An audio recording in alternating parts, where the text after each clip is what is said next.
At the end of the day, family, your children matter more than anything else in life. And then it's your career, your business, your investors. So understanding the triage of how everything comes along is very important, but also having a perfect balance between the two, but also taking care of yourself.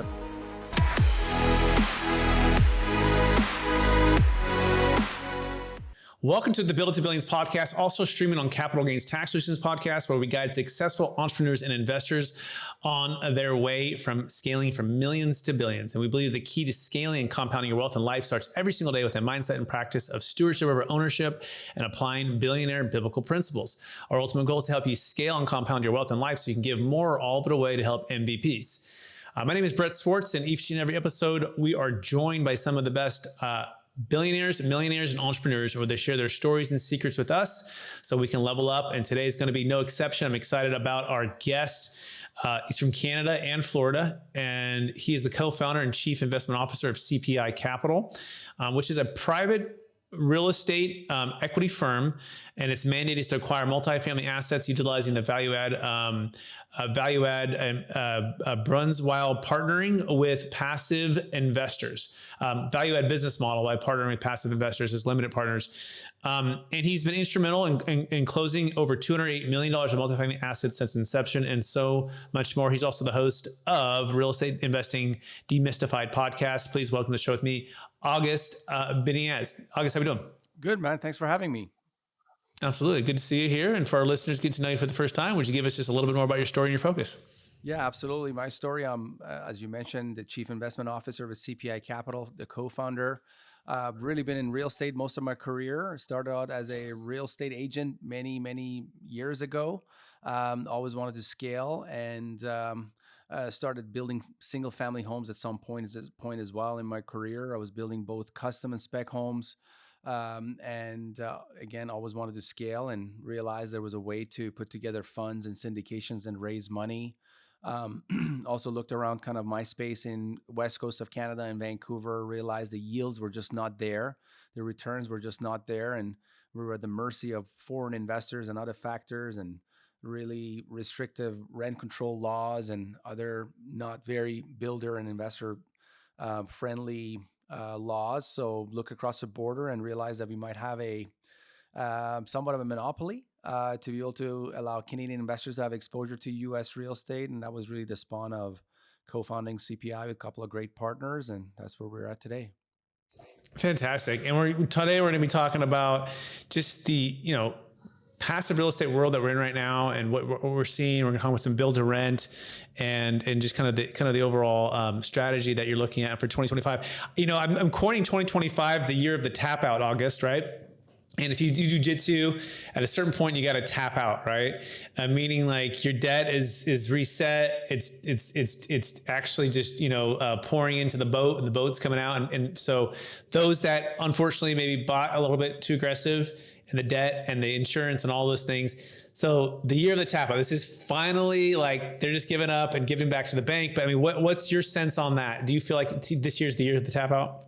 Yeah, no, I totally agree with you. I think if real estate was a clock and 12 o'clock is top of the market, I think we're really at 6 o'clock. And one of those reasons is because those debt maturities and the extend and pretend can't really be done anymore, particularly in the commercial real estate space. The rates now have been kept at where they are, around 5.25 for a while, for a couple of years now.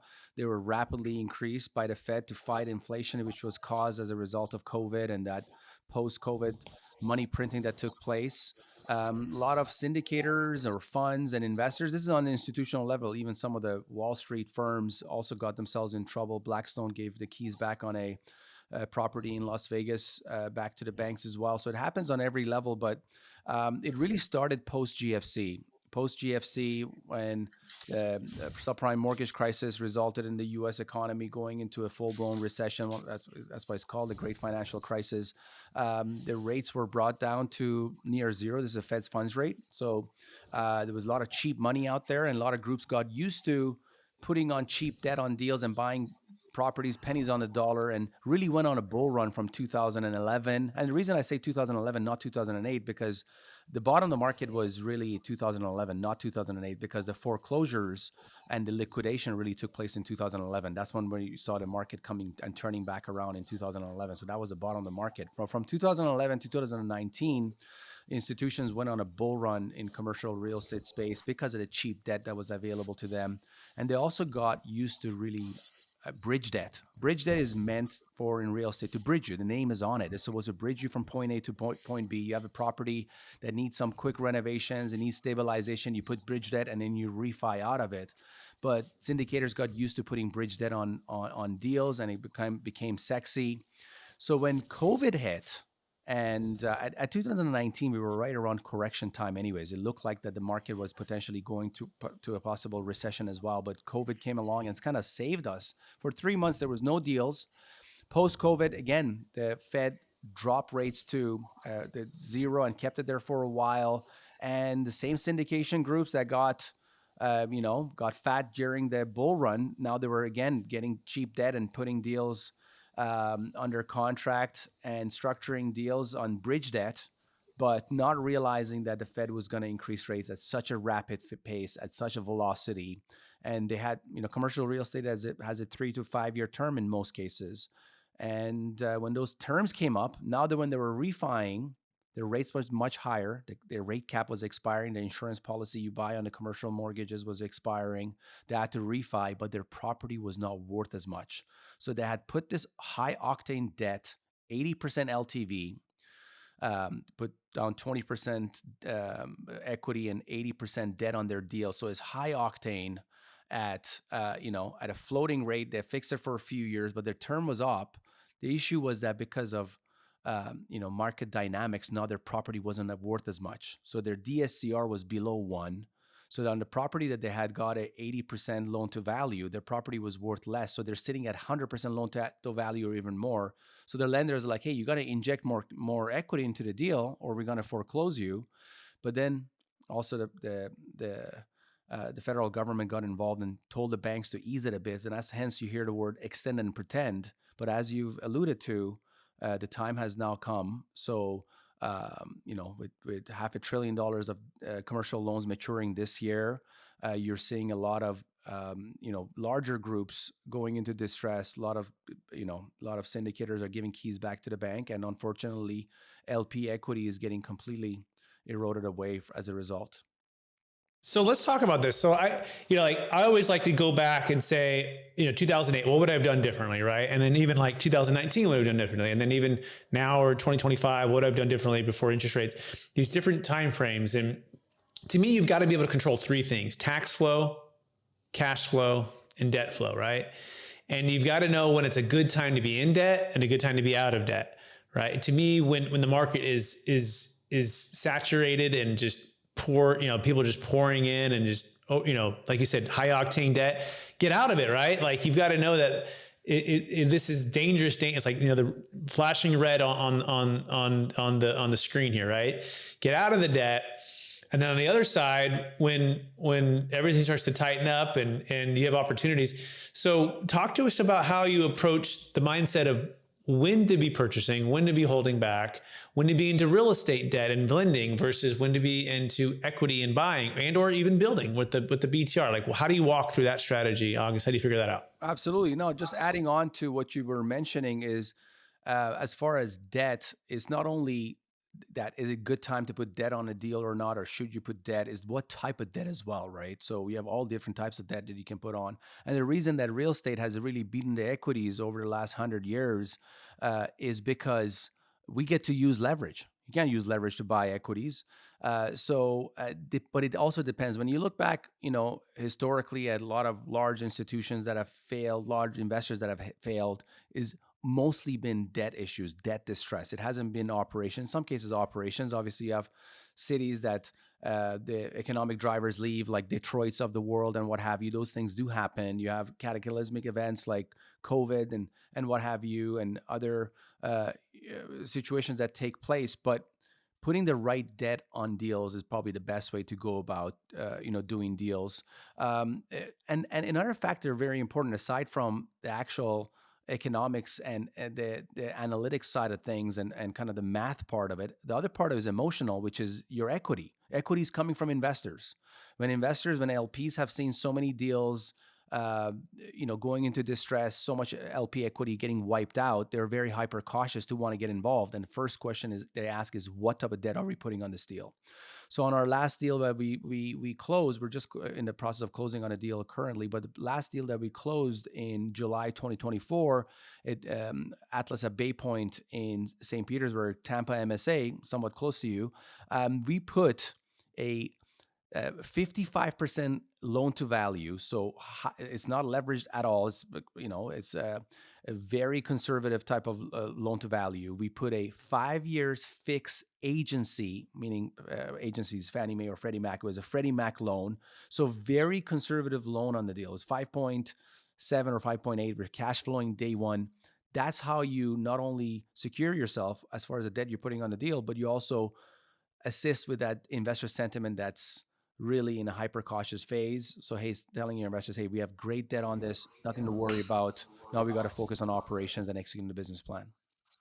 Yeah, I think that makes a ton of sense. What do you like right now based upon the market conditions? Maybe talk about build to rent. What do you like right now? Debt, lending. Are you finding like you're getting these discounted multifamily opportunities? What anything that's live right now? August, you want to talk about? Yeah. So CPI Capital's investment approach, we have a dual primary market approach where we focus on Florida and Texas. Particularly in Florida, we're focused on Tampa.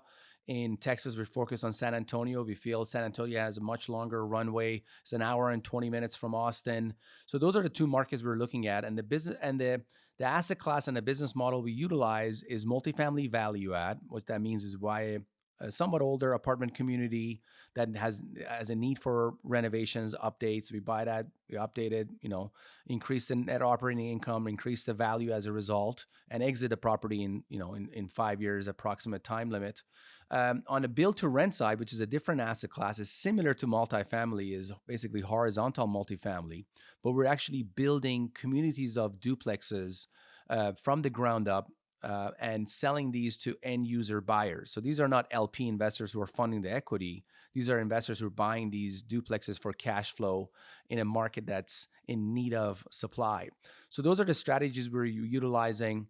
But overall, even though we're in somewhat of a distress phase of the market, as we spoke about, because of the increased interest rates and because of a lot of investment firms have put high octane debt on their deals, and there's been a market correction for around 20%, I would say, in the multifamily phase. The bid ask spread is still large. So what the seller is wanting for multifamily properties and what the investors are willing to pay, it's just there's too much of a spread there. So deals are not penciling. To give you a stat, a very interesting stat. So in Tampa, we closed on a deal, Atlas at Bay Point, in July 2024, and it was a 136 unit property. And we wanted to see what type of market share that we have in the Tampa MSA. 3.2 million people. So the analysis that we did in the trailing 12 months of July 2024, CPI, by buying 136 unit deal, has a 6% market share for any deal over 100 doors, less than $50 million, which is your middle market. Majority of deals trading on an institutional level are plus 100 doors, less than 50 million. So a 6% market share. That means we bought, in the trailing 12 months of July 2024, we bought one out of every 20 deals. For a boutique firm, that is a huge number. But the number of deals that came into our inbox was 100x that. It's just that the deals are not trading. Again, goes back to the bid-ask spread that exists between what the buyers are willing to pay.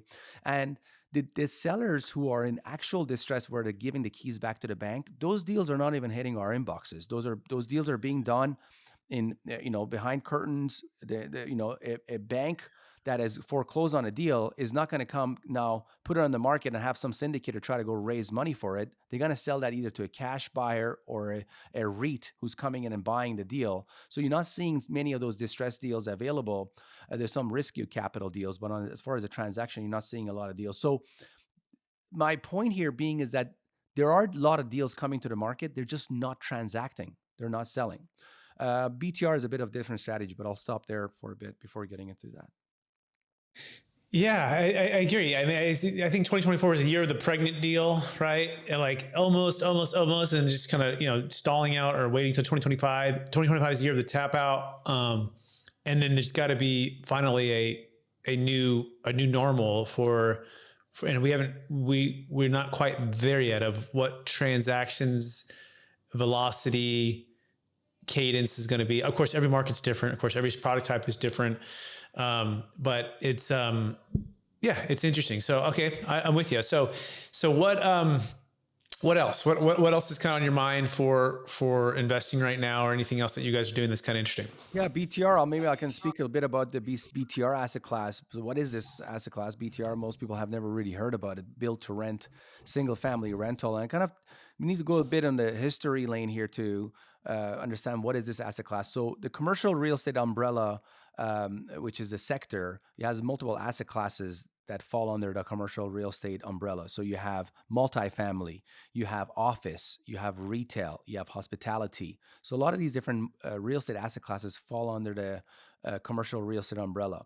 BTR is more of a newer and up and coming asset class under the same umbrella, and really spawned post GFC. So 2008, we had the great financial crisis, a lot of distress, a lot of foreclosures, and Wall Street understood. I mean, if August Biniaz understands it, I'm sure Wall Street understands this, that real estate is cyclical. And they knew that the market was just in the bottom. They could come in and buy single family homes, pennies on the dollar. We're talking about tens of thousands of homes. Blackstone even was one of the firms involved in this. And they started buying swaths of single family homes. And the business model was very simple. Buy this, hold it. When the market turns, sell it, because we're buying these things pennies on the dollar.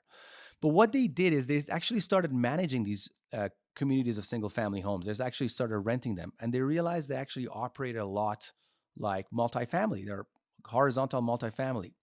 And, spawned a new asset class. By 2013, when they could no longer buy single family homes, pennies on the dollar, they really fell in love with this asset class. So they actually started partnering with local developers in markets that they liked.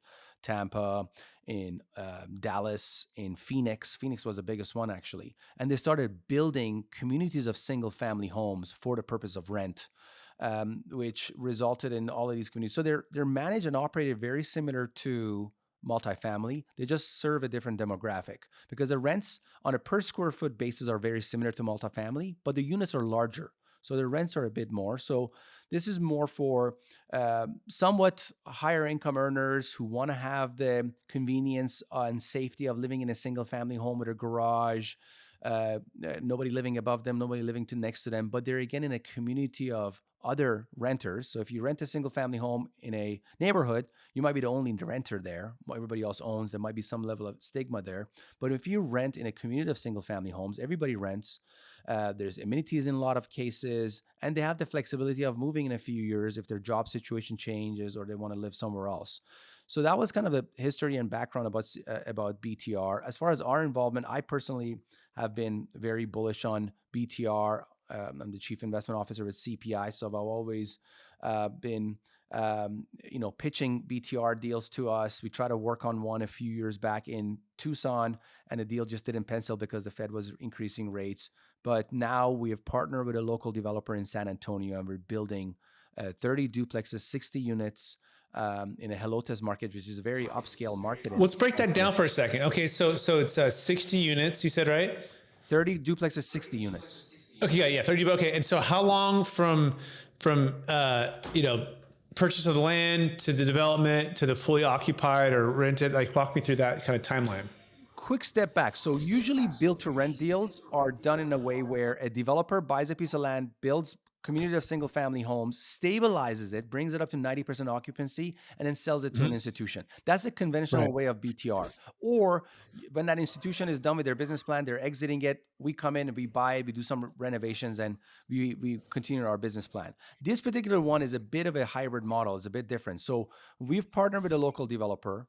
We are building 30 duplexes, 60 units, but the business plan is after we've built these is to sell individual duplexes, not the units, but one duplex, which has 2 units, to investors who are buying these things for cash flow. These things are cash flowing day one. We're selling them at 625,000 per duplex, and they're cash flowing day one. So these investors are buying, individual investors are buying in these units. Our LP investors, our investors, passive investors are coming in and funding the equity needed to build and get these units to the certificate of occupancy phase. Okay, so got it. And so if someone has $1 million and is like, okay, I like what you're saying, August. I want to go into one of these BTRs. Are you saying they're going in with you guys to do it in whole, or are they going to buy individual ones? Like, walk us through that. Yeah, so when they're investing with CPI, when they're investing in a syndicated deal, in the fund deal, they're actually, it's an equity investment. So they're coming in, investing $1 million, and they're receiving the economics upon sale. This is a very quick turnaround. This is a 20 to 24-month turnaround. So we're turning these things around in two Got it. years. So it's not a 5 year like our conventional multifamily value add deals. But in parallel to equity investors who are coming in who are LPs, limited partners, these units are also being sold to investors who want to buy a single family home for cash flow purposes. So those are different profile of investors. Sometimes they're the same. So some of our LP investors are actually looking to buy some of these units as well, but it's a bit of a different business model. It's also turnkey. Our local developer also has a property management firm, so they're actually managing these properties for the buyers who are buying the units as well. So a kind of a parallel strategy for two different types of investors. Yeah, it's fascinating. Yeah, it's fascinating. Excellent. Shoot, you ready for the lightning round? Yeah, absolutely. Okay. I mean, actually, before we go to lightning round, Yeah, one yeah. other thing. I was on your show just a few weeks ago and had a great time. So we talked some capital gains tax solutions. We talked some deferred sales trust and learning about that. I'm curious. You had a chance to digest some of this. What is your take on using a deferred sales trust or using a strategy that gives you more time and flexibility and being able to, for example, sell something, defer the tax, and do build to rent, right? Not have to go into a fund, and no restrictions, no 1031 required. Was that something that was new to you, something that was attractive? I'm just kind of curious in your thoughts on it. Yeah, no, not only was very new to me, it was also a humbling experience. At times, I've immersed myself in the investing space, in the private equity, in the real estate space, and at times you feel like you know everything. And then once in a while, something comes across your desk, and you realize how much you don't know about the space, and you realize that how the wealthy, the super rich, the institutions, the top 1% really use financial savvy strategies to build wealth and generational wealth. I mean, this is Mhm. it's really mind blowing of how you are able to defer taxes or use different strategies to be able to use the funds that are going to be greatly taxed, but for them not to be taxed. So I mean, I'm very excited to utilize that for myself, our family as well. Some strategies, and I'm excited to provide that to a lot of high net worth investors that deal with us. The strategies you provided, so super exciting stuff. But it all goes back down to financial literacy. At a lot of times, academia and education is so much weight is put behind it, but there is never a class in college or in high school or elementary school that talks about financial literacy and teaches you these great strategies that exist. Be it the strategy that you utilize, but sales trust, but also whole life. There's another kind of life insurance, people that use life insurance policies, 1031 exchange, people use that, these syndicated alternative investments, redirecting your IRAs, 401ks into other types of investments. A lot of people don't even know they can self-direct. So, I mean, that's why it's so important to spend some time and educate yourself and connect with individuals like yourself to learn about how to be more financially literate, really. Awesome. Love it, August. By the way, if you want to learn more about how to build a capital gains tax exit plan and look at all your options, go to capitalgainstaxsolutions.com, schedule time with myself, one of my team members to get started. That's capitalgainstaxsolutions.com.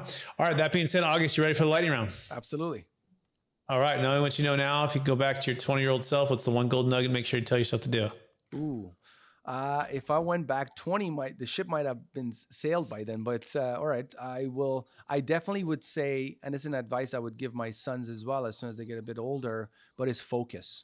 It's focus. A lot of time, we obviously today with the social media and the internet, there's a lot of shiny object syndrome that come across us. Even us as an institution, we've dealt with that. We put together these funds and invest in deals. We have to be focused and hyper focused on what our business strategy is. But as an individual as well, as a 20-year-old, there's so many different options that come across you. You have to really look internally and see what do you excel at? What are you good at? Have you been good in academia? Have you been good in sports? Have you been good in sales? And leverage what you're naturally good at to try to build a career out of, instead of trying to go and learn something that you're not naturally best at or you're not going to enjoy doing. So that would be my advice. Focus, really.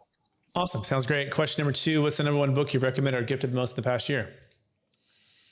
It's utilizing the EOS Entrepreneurial Operating System currently, the book Traction, written by Gino Wickman. That would be my advice, definitely. But as another book, as far as if you want to learn about yourself, human beings, where we were, where we are today, I recommend the book Sapien. That's more of a personal read if you want to learn about life and what have you. Excellent. And question number 3, what are you most curious about right now? I am curious about AI, utilizing AI on a daily basis, wondering how it's going to change our lives on the real estate side as well. How can AI affect real estate, commercial real estate that we're focused in? So that's artificial intelligence will be my curiosity. Next question. Number 1 leadership quote or theme that you strive to live by. I mean, leadership, there's just so many great quotes about leadership and so many different ideas to live by. But really, I think it's do upon others as you want done on yourself. The same thing when it comes to a corporate setting as well. When you're dealing with partners, when you're dealing with investors, when you're dealing with employees, it's important to treat them as you want to be treated. I think it's important to utilize that aspect. Okay, excellent. And let's see here. That might have been more of a biblical term that I use. Do on others as you want to be done on yourself, but you can use it in a corporate setting. Yeah, awesome. Maybe like what's one of the best ways that you keep work life and family life like balance? Like what any time or energy or strategies or like wisdom you can share with us to keep it all in line? Yeah, I would love to come across as super organized and having balance between life and family. I think it's an unattainable goal, trying to perfectly balance life and family. But it's important to understand what are your what is the most, what has the most urgency, and what fulfills you mostly, and what matters really, right? I mean, at the end of the day, family, your children matter more than anything else in life. And then it's your career, your business, your investors. So understanding the triage of how everything comes along is very important, but also having a perfect balance between the two, but also taking care of yourself. I mean, if you're successful and wealthy, but you haven't really taken care of your body and your mental health, you're going to be paying for that. So I would say it needs to be a combination between taking care of yourself, taking care of your body, taking care of your mental health, taking care of your family, giving time to your family, but also obviously your focus, your business. And if all of them can work in parallel in a healthy way, they all serve each other. Awesome. August, I want to thank you for being on the show, sharing your wisdom with us. I want to thank you for having me on your show, and maybe give a shout out for what that show is again. And also one last time, what's the best way for people to find you? Absolutely. Yeah. Our podcast, our good friend Brett has been on it. So as Real Estate Investing Demystified, the show is going to be out in any days now. It might have been already out, but I'll do a research on that. And the best way for people to reach out to me and connect with me is through LinkedIn. Yeah, I'm very active on LinkedIn. I'm a LinkedIn top voice, invitation only. I want to brag a little bit. But yeah, let me know. Reach out to me on LinkedIn. If you have some questions, you want me to allocate some time to you, I'm happy to do so. As long as you quote this show and tell me you've either listened to me or watched me on this show, love to connect with you. Awesome. Thanks, August. And also thank all of our listeners or viewers watching us on YouTube. If you haven't subscribed to our YouTube channel, Build It to Billions, please do, as well as Capital Gains Tax Solutions. We're here on this journey from scaling from millions to billions, so we can give more all of it away to help MVPs, and we want to encourage you to do the same. Take the wisdom that August has shared with us, invest wisely, look at tax flow, debt flow, cash flow, understand when it's a good time to go into debt or how to structure debt, all of the things we talked about. As well, if you have a huge exit coming up with at least $1 million net proceeds, $1 million gain, reach out to us at capitalgainstaxsolutions.com to schedule a consultation, no cost, to see if what we offer could be a great fit for you. Appreciate everyone out there, and we'll talk to you all again real soon. Bye now.